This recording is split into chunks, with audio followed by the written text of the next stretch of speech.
If coaches are not tracking their athletes, if athletes themselves aren't on a program where they are recording everything, then they're not really going to improve and know if they're making progress.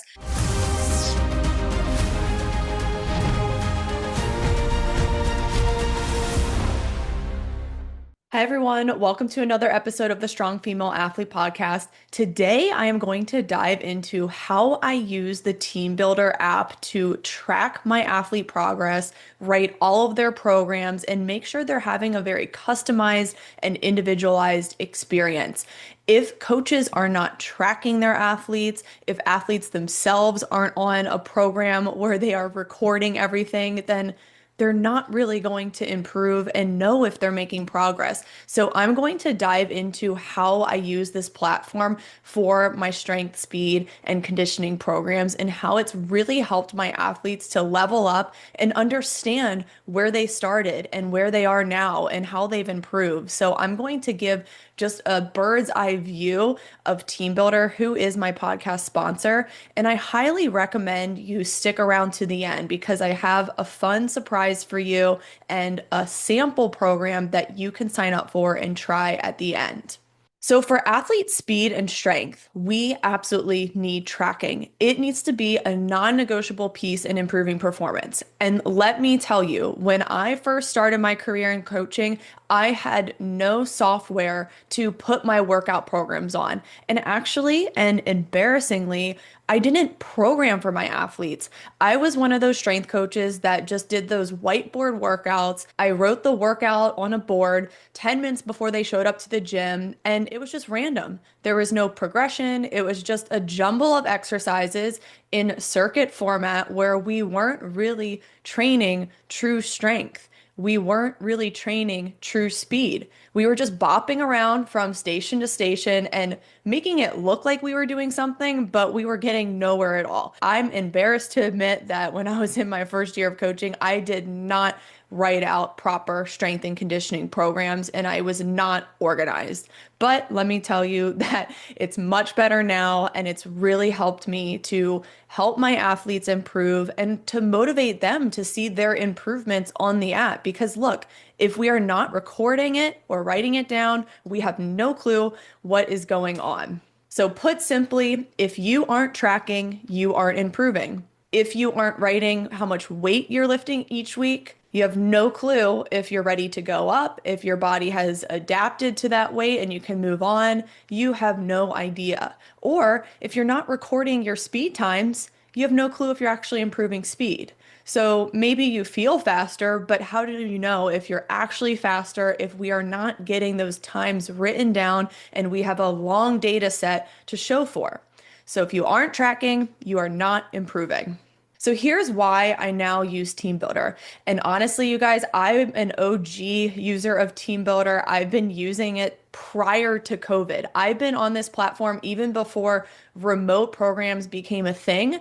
And I initially started using it for remote training, but then I realized there was so much value in it for my in-person athletes because they need to track as well. They need to have all of their data organized on a software where it can save, we don't lose it, it's in a database. And if I have athletes who maybe come to me in the summer and then come to me again the next summer, I have all their stuff and we can pick right up where we left off. But ideally, I'd want them to stick with me the whole year because when they see their improvements over that long period of time on Team Builder, they're like, wow, this is a program, this takes commitment.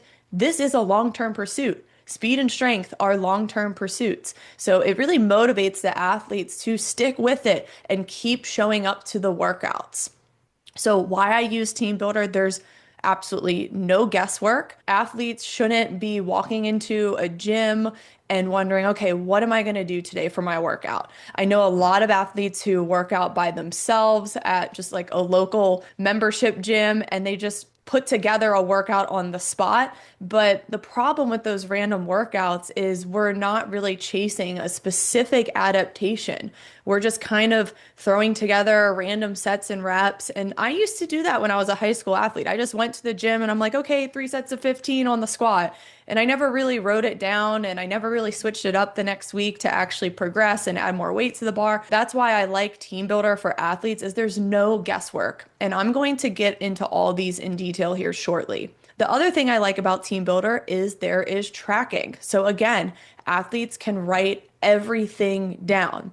Their strength numbers, their speed times, they can make notes of how an exercise felt for them, if we need to regress or progress the exercise. So there's a lot of tracking involved. For pull-ups, we track, okay, what bands are they using for band assisted, or maybe they aren't using bands anymore. So you can record every single thing in the app. And then the third thing I really love about Team Builder is the progress reporting. And this is such a great one because athletes can really see that long-term progress they made from the start of a program to the finish of a program cycle. So it's absolutely incredible. And I've been using it for over 5 years, and each year it keeps getting better and better as an app. So this is just a bird's eye view of Team Builder. I'm going to do another presentation on some of the other amazing features they have, but these are the most general ones that I really appreciate that every athlete needs to be aware of and every coach needs to be aware of. We need to get our athletes on some sort of software, whether you're a strength coach or a team soccer coach who's trying to implement speed and strength programs and you want your athletes to do them at home. We need to have them on a software and give them a plan. Random workouts ain't it. They don't get results. So there's no guesswork. This is number one. Let's dive into this a little bit more. Again, you can put your programs on here, and all coaches should be programming. All athletes should be doing programs. We should know, okay, how many sets and reps are we doing each week? How much rest time is there? What's the order of exercises? That's another thing. I can write out the exact order of exercises, and you'll see here in this sample on the right, I always start with soft tissue work and then some mobility work. And then we get into our first big lift for the day. Our big lifts are always first. So again, there's no guesswork. I don't want athletes to show up to a gym and be like, oh, should I do some bicep curls first? Or what should I do first? Absolutely no guesswork with this. The program is completely laid out because those bigger lifts in the beginning, we want to do those because they take a lot more energy. They're more taxing on the central nervous system. So everything I write out is intentional with the exercise order and the exercise selection. There's also video demos, and let me show you. So anytime you get onto Team Builder and you don't know what an exercise is, you can just click on the exercise and then this screen here will pop up and you'll be able to play the video and see a demo of it. So that's another reason I like it for athletes because then they don't have to Google and take extra time to search, okay, well, what is a dumbbell split squat? It's right there in the app and it's very, very clear. Okay, let's do guesswork continued. So again, just coming back to the idea of having a program in place, I'm able to write out months of training progressions for my athletes. So each week there's a new progression. So in this example here, we're in our strength phase for our dumbbell split squat. So the first week of the strength phase, we might be doing 3 sets of 5. In the second week of the strength phase, we might be moving to 3 sets of 3. So the reps progress each week. We should be lifting a little bit more each week. Or on the opposite end, sometimes very early on in programs, the sets and reps increase, which means we should be keeping weight the same for the body to adapt. But just a rule of thumb, whenever reps go down, that's when we want to have weight go up. Another thing I really like that they added in with the app is this rest timer. Oh my gosh, I value rest time so much because we really need to understand what we are training because that's going to dictate the rest times of each exercise. So if we are training strength and we are pushing it on a lift like dumbbell split squat for 3 sets of 5 reps, we want to rest a full 2 minutes in between sets. That's usually the minimum rest we want for a strength adaptation. Now, this is probably very different than maybe your club-wide strength coach who is having you bop around from station to station and doing a circuit with very light weights, very short rest. Well, that's not true strength building. So I love that Team Builder includes this rest timer because athletes can understand, okay, this is a heavier lift. I do need to take my rest time so that I can continue to progress and add weight on the bar. And I can have every set be of quality and my technique doesn't break down. So that's why I really love Team Builder with this rest timer. It's just such a great reminder for athletes. Please don't jump from set one to set two, right to set three, especially if you're doing maybe a 50 to 70 pound split squat. That's a lot of weight. Your form is going to be crap if you turn it into a circuit style workout. Okay, so that's another thing. Number two, tracking. So you track weights you lift each week. So they have this option where every week on the strength exercise, you write in the weight that you're doing for each of them. And you can always scroll back to the previous week and see, okay, well, where did I leave off on that last set I did last week? Okay, I left off at a 70 pounds, so maybe I'll start there as a warm-up set maybe for the first two sets. And then maybe on the third, I'm feeling pretty good. I can slowly up that weight to 75 this time, especially if those reps went down this time around, as opposed to the reps from last week, where maybe 5 reps for this exercise. So athletes can always look back, okay, what weight did I do last week and where should I be starting this week? I love the option to put in the weights and really understand what is going on because we don't want to jump from a 50-pound split squat to a 100-pound split squat because our body hasn't adapted. It's not ready for it yet. And at that point, we might be risking some soreness or maybe some injury because we are not ready for that load. So it's really nice to see that gradual progression in the weight that we're lifting on this app. One of my other favorite features is we can record all of our speed times. And with speed, this is something where we need a large data set for because the truth is athletes aren't going to break their speed records every single week. PRs come every now and then, maybe a couple times a training cycle if you're lucky. Very important to get a lot of data on speed times because the key with this one is you want to make sure that your ending point from a training cycle is better than your starting point. Okay, that doesn't mean every week in between you're going to have records all the time. There might be some ups, there might be some downs, but overall at the macro level, you can see that improvement on the Team Builder app. So you always write in your speed times for all the speed drills on Team Builder. You'll see your record in the corner, so the best time that you previously got. And it continues to update that so you know, okay, what am I working to beat with this next training cycle? So it can really serve as some motivation too. Now, this is really cool. So the progress reporting, again, just expanding off of tracking everything, you can see where you started in a training cycle and where you ended. So this was one of my athletes in Tampa who did the summer off-season program. So as you can see, we started in early June, ended in end of July, early August, and she made some incredible jumps. So you'll see that when we started in June, so let me go back. If you click on the speed drill, the 10-meter fly, which is in your program at the end of this presentation. So stick around, you'll get a program and you'll be able to sign up and purchase one. The 10-meter fly, if you click this reverse button down here, it'll bring you to this screen where you'll see all the dates of your speed times. You'll see all of your data along the way, and you can see those incremental improvements. And it's really cool because it just goes to show the consistency required to improve those speed times to the millisecond.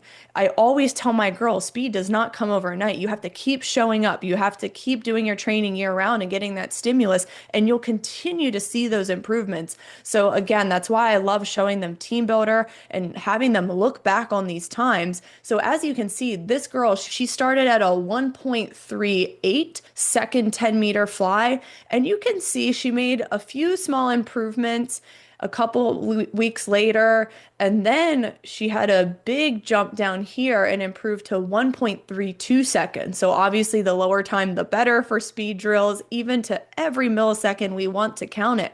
And then in July, we got into the super low 1.3, so 1.30 seconds. And then here we go, end of July, so end of the program when everyone should be starting to get that peak right before preseason. She got into the high 1.2s, and it looks like her best time ended at a 1.28. Incredible. So she started in the high 1.3s early June, and then almost 2 months later, here we are in the high 1.28s. So that's over 17 miles per hour, which is absolutely flying. So I love this as speed motivation and for athletes to just see that progress over time.